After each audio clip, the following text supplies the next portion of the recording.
మీ ఎలాంటి వ్యాపార ప్రకటనలకైనా వెంటనే మా ఛానల్ సంప్రదించండి. అందరికి నమస్కారం, నేను శిరీష.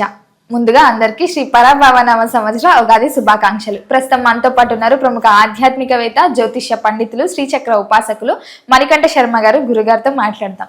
నమస్కారం గురుగారు. పరమేశ్వరార్పణమస్తు. గురుగారు, ముందుగా మీకు ఉగాది శుభాకాంక్షలు అండి. అందరికీ కూడా పరాభావనామ సంవత్సరంలో శ్రీ మహాదేవి దుర్గి అనుగ్రహం కలుగుతూ ఆయుర ఆరోగ్యాలతో ఉండాలని మనస్ఫూర్తిగా కోరుకుంటున్నాను.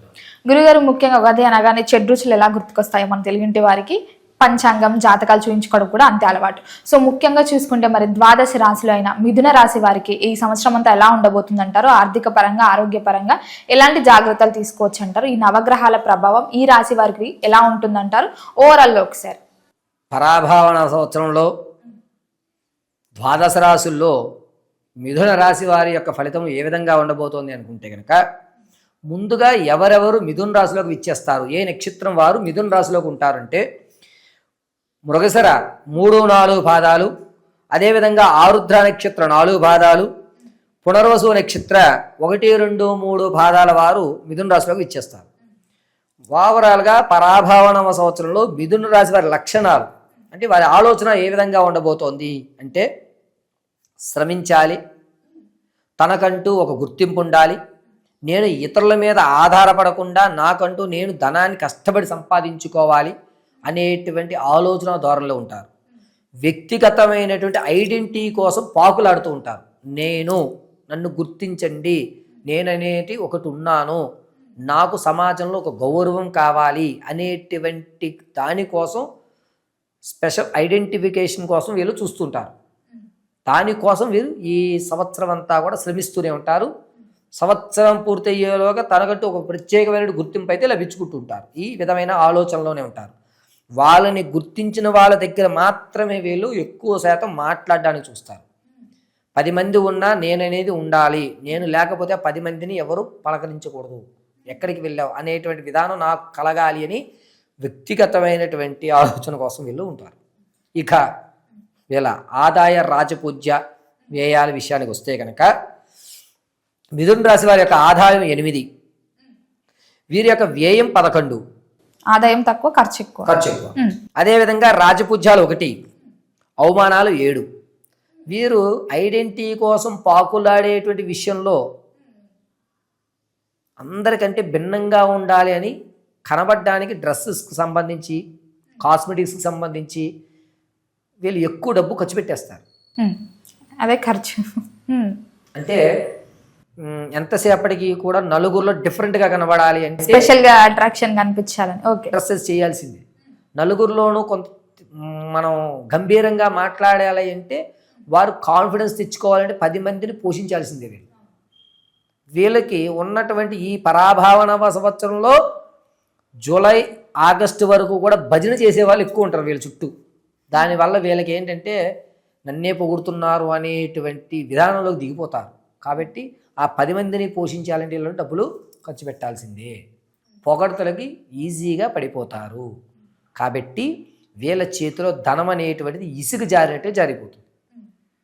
ఎట్టి పరిస్థితుల్లోనూ వీళ్ళ దగ్గర ధనం నిలబడేటువంటి అవకాశం ఉండదు. రూపాయి మీరు ఇచ్చారనుకోండి, దానికి 10 రూపాయలు మైనస్ చూపిస్తారు తప్ప ఈ రూపాయికి తగ్గ ఖర్చు చూపించరు. ఇది ప్రథమం. గురుగారు, ముఖ్యంగా మరి ఈ రాశిలో ఉన్న విద్యార్థులకు ఎలా ఉంటుందంటారు? విద్యార్థులకు కాస్త ఊరట కలుగుతుంది, జ్ఞాపక శక్తి పెరుగుతుంది. పైగా ఏమిటంటే వీళ్ళు చదువు ఒకటే కాదు, చదువుకోకపోయినా వేరే రంగంలో నా స్కిల్స్ నేను చూపించుకోగలను అని సెల్ఫ్ కాన్ఫిడెన్స్ పెరుగుతుంది. సో వాళ్ళకి బాగుందని చెప్పచ్చు. విదేశాలకు వెళ్ళాలనుకున్న విద్యార్థులకి ఈ సంవత్సరం కలిసి వస్తుందంటారా? మరి కొంచెం ఇబ్బంది అయిన ప్రథమాంకంలో, ఎందుకంటే మీరు చేపట్టేటువంటి విదేశాలకు వెళ్ళేటువంటి ప్రదేశాలు ఏవైతే మీరు ఎంచుకుంటున్నారో అక్కడ కొన్ని ఇబ్బందులు కలిగి మరిగా తిరుగు టప్పాలా వచ్చేటువంటి అవకాశం ఉంది ప్రథమాంకంలో. ద్వితీయాంకంలో వెళ్ళండి, అద్భుతంగా ఉంటుంది. మీరు అనుకున్న పనులు జరుగుతాయి. ప్రథమాంకంలో డబ్బు నష్టపోవడం తప్ప ఇంకోటి ఉండదు. గురుగారు, ముఖ్యంగా ఎవరైతే విదేశాలకు వెళ్దాం అనుకున్నప్పుడల్లా క్యాన్సిల్ అవుతూ ఉంటుంది కదా, మరి ముఖ్యంగా అందరూ చేసుకోదగ్గ పరిహారాలు ఏమైనా ఉన్నాయంటారా విదేశాలకు వెళ్ళాలంటే, సక్సెస్ అవ్వాలంటే? మనం వ్యక్తిగతంగా అయితే కనుక ఎక్కడ కన్సిడర్ చేయడం లేదు. ఓన్లీ గోచార రీత్యా పంచాంగకర్తల యొక్క విధానాన్ని అనుసరించి మా గురువుగారు నాకు కలగజేసిన జ్ఞానానికి నా తల్లిదండ్రుల ఆశీస్సులతో నేను ఈ వివరణ చెప్తాను. వ్యక్తిగతంగా అయితే కనుక మీరు మనం సంప్రదిస్తేనే చెప్పచ్చు. అందరికీ కూడా ఇదే వర్తిస్తుందని మనం చెప్పడానికి లేదు. కాబట్టి ఒకవేళ అప్లై చేస్తున్నా మనకి రాక ఫెయిల్ అవుతున్నాము అనుకుంటే కనుక అటువంటి వాళ్ళు మనల్ని ఒకసారి సంప్రదిస్తే వ్యక్తిగతంగా పూర్తి విశ్లేషణ చేయొచ్చు. ఉద్యోగ వ్యవస్థలో ఉన్న వారికి ఎలా ఉంటుందంటారు? ఉద్యోగం మారాలి అనుకుంటే ఈ సంవత్సరం కలిసి వస్తుందంటారు? అవి అద్భుతంగా నిరుద్యోగులు మాత్రం శుభవార్త వింటారు. చక్కగా గవర్నమెంట్ ఉద్యోగంలో మంచి అవకాశాలు కనబడుతున్నాయి. ఇంతకు ముందు 1-2 విషయాల్లో తప్పిపోయిన వాళ్ళకి ఈసారి ఖచ్చితంగా జాబ్ వచ్చేటువంటి అవకాశం. ప్రమోషన్లో ఎవరైతే అనుకుంటున్నారో ఎప్పటి నుంచో చూస్తున్నారో అది వచ్చే అవకాశం కూడా ప్రథమాంకంలోనే ఉంటుంది. నిరుద్యోగులు మాత్రం కాస్త ఊరట కలుగుతుంది మొదటి అంకంలో అని చెప్పచ్చు. రెండో అంకం దగ్గరికి వచ్చేసరికి ఏంటంటే మనకి కావాల్సిన క్యాడర్ కంటే వేరే క్యాడర్ ఇస్తారు. మనం దేనికైతే అప్లై చేస్తున్నామో ఆ పోస్ట్ కంటే తక్కువ పోస్ట్లో మనం సెలెక్ట్ అవుతాం. ఓకే, తక్కువ పోస్ట్లో సెలెక్ట్ అవుతాం. సర్లే ఏదో ఒకటి ముందైతే ప్రవేశించండి అని మాత్రం నేను చెప్తాను. అది తక్కువగా వచ్చింది కదా మళ్ళీ ట్రై చేద్దాం, పెద్ద పోస్టులు ట్రై చేద్దామని కొంతమంది ఏం చేస్తారంటే వచ్చిన జాబ్ను కూడా రిజెక్ట్ చేస్తారు. రిజెక్ట్ చేయకండి. వచ్చింది ఏదైనా సరే భగవంతుడి అనుగ్రహానికి జాయిన్ అయిపోండి. అది మీకు కొత్త విషయాలు నేర్పుతుంది ఆ ఉద్యోగం. కాబట్టి ఉద్యోగులకు మంచి అవకాశం ఉంది. వచ్చినదే మనకు అనుగ్రహం అని చేయండి. వివాహ యోగం ఉందంటారా? అలాగే వివాహయుక్తం కోసం ఎవరైతే చూస్తున్నారో వారికి ప్రథమాంకంలో దగ్గర వరకు వస్తాయండి. దగ్గర వరకు వస్తాయి, ఇబ్బంది ఏం లేదు. కాకపోతే ఏమిటంటే ద్వితీయాంకం అద్భుతంగా ఉందని చెప్పాలి. ప్రథమాంకంలో వివాహం దగ్గరికి వస్తుంది, అవుతుందా లేదా సందిగ్ధంతో ఉంటారు. అవుతుంది అనేటి మాట ఎవరో ఒకరికో 2-2 అవ్వచ్చు కానీ ఖచ్చితంగా అవుతుందని చెప్పడానికి లేదు ప్రథమాంకంలో. ద్వితీయాంకం మాత్రం ఖచ్చితంగా అయిపోతుంది. వీరు పడమర తూర్పు దిశలో ఉన్నటువంటి సంబంధాలు అయితే కనుక ఖచ్చితంగా మీకు సెట్ అయిపోతాయి. మిగిలిన దిశలోంచి వచ్చేటువంటివి అటు ఇటు ఊగిసలాడతాయి. సంతాన యోగం ఉందంటారా? మరి సంతానానికి ప్రథమాంకంలో కొంచెం ఇబ్బంది ఉంటుంది, ద్వితీయాంకమే బాగుంటుంది. ప్రథమాంకంలో ఏంటంటే కన్ఫామ్ అయినా కూడా ఉమ్మనీరు వ్యవస్థలో ఇబ్బంది కలగడం కానీ శిశువు యొక్క ఆర్గాన్స్లో కొంచెం అటు ఇటు ఇబ్బందులు కలగడం కానీ జరిగేటువంటి అవకాశాలు ఎక్కువ గోచరిస్తున్నాయి. కాబట్టి అందులోనూ శని, కుజుడు, రాహు ముగ్గురు బలంగా ఉన్నారు, ఉన్నతమైన స్థాయిలో చూస్తున్నారు. కాబట్టి ద్వితీయాంకానికి ఎక్కువ ప్రాధాన్యత ఉంది సంతాన విషయంలో. మొదటి అంకంలో కొంచెం ఇబ్బంది. మరి ఈ సంవత్సరంలో తల్లిదండ్రులు పిల్లల పట్ల ఎలాంటి జాగ్రత్తలు తీసుకోవచ్చు అంటారు? పిల్లల పట్ల జాగ్రత్త తీసుకోవడం అనే దానికంటే వారికి అవగాహన కలిగించండి అని మాత్రం నేను చెప్తాను. ఎందుకంటే వారు తీసుకునే నిర్ణయాలు తప్పులుగా ఆలోచన విధానంగా ఉంటుంది. దూరపు కొండలు నునుపు అనే పరంగా ఉంటుంది. కాబట్టి తల్లిదండ్రులు పిల్లలకి ఒక విధానం చెప్పండి, ఇది మంచి ఇది చెడు అని చెప్పండి. వాళ్ళు అర్థం చేసుకుంటారు. ఖచ్చితంగా వీళ్ళకి ఆలోచన చేసే శక్తి ఉంది, కానీ నిర్ణయాలు తప్పు తీసుకుంటున్నారు. కాబట్టి మీరు అవగాహన కలిగించండి. జాగ్రత్తలు అవసరం లేదు, అవగాహన కలిగించగలిగితే సరిపోతుంది. గురుగారు, ముఖ్యంగా మరి ఈ మిథున రాశి వారి స్వభావం ఎలా ఉంటుందంటారు? వీరి యొక్క స్వభావం ఏంటంటే వ్యక్తిగతంగా నిలబడదాము, తనకంటూ ఒక ఐడెంటిటీ గురించి పాకులాడతారని ఇంతకుముందు మనం చర్చించున్నట్టుగా వీళ్ళు ఏంటంటే అందరికంటే డిఫరెంట్గా కనబడాలంటే ఎలా ఆలోచించాలి అనేటువంటి విధానంలో తప్పు అడుగు వేస్తారు. కొత్త కోణాలు వెతుకుతారు. కొత్త కోణం వెతకడం తప్పు కాదు, కానీ వెతికేటువంటి దారులు తప్పు. అర్థమైందండి? వెతికేటువంటి దారులు తప్పు. ఆ దారిని తల్లిదండ్రులు సవ్యంగా చెప్పగలిగితే ఆ కొత్త దారి సమాజంలో కొత్త మార్పును తెస్తుంది. కాబట్టి మారేటువంటి విధానాన్ని కరెక్ట్గా చెప్పండి.